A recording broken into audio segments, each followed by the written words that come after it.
with the bull market going strong and Buffett still buying, what do our traders think of Warren Buffett's latest moves? And guys, certainly the market's looking at a three-peat of records. Teddy, oh, that isn't Teddy. Oh my goodness. Okay, let me get to Chris. You get to take this one first, Chris. Okay. Chris Robinson.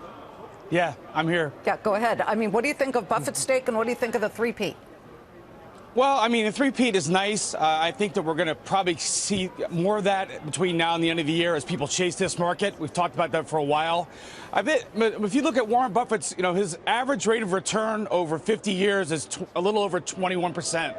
So he doubles his money every 3.5 years. That's not somebody you really want to step in front of and, do the opposite. So whatever he's doing, was all based on Ben Graham's book, The Intelligent Investor. It seems to work. I think it's a dangerous thing to try and step in front of that type of investing success. So, I think that he's doing the right thing. He obviously sees an opportunity to put his money to work. That's exactly what he does. He likes to buy dollars for pennies and dimes. And we'll see, we'll know in 5 or 6 years if this was a great buy. Well, it might be even earlier than that, Thomas. Down at the NYSE, there have been many a stock that Buffett has bought. They initially spike, then the names sometimes moderate depending on the headlines. But he's got an incredible track record for purchasing most companies that end up adding value and adding shareholder value, too. So what do you make of this move? And at a time when we do see markets at record highs, it's an interesting play. He usually waits till we see big pullbacks. Well, Liz, where else are you going to find value with the markets up? Right. I love the Occidental deal. $300 million behind a $10 billion preferred. It's just phenomenal. This combined company is going to produce 1.3% of the world's demand on a daily basis, 1.3 million barrels a day. And this sector is down and out, and that's what a value investor does. He takes a long-term leverage bet on oil in Occidental.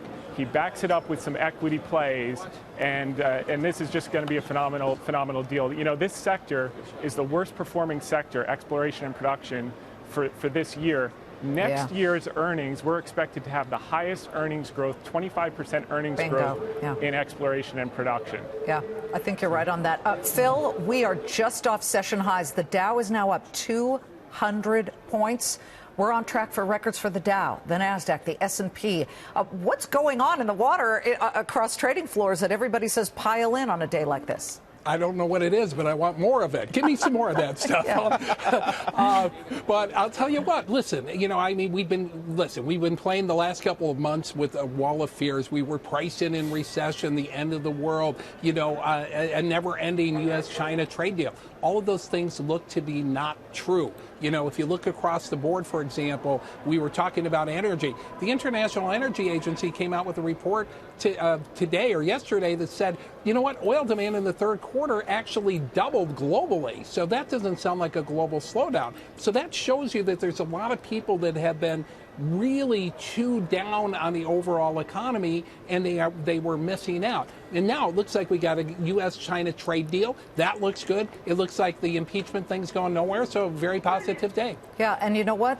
That's a perfect segue to our next story, gentlemen. Thank you. Have a great weekend. Let us take you to Washington, D.C. right now.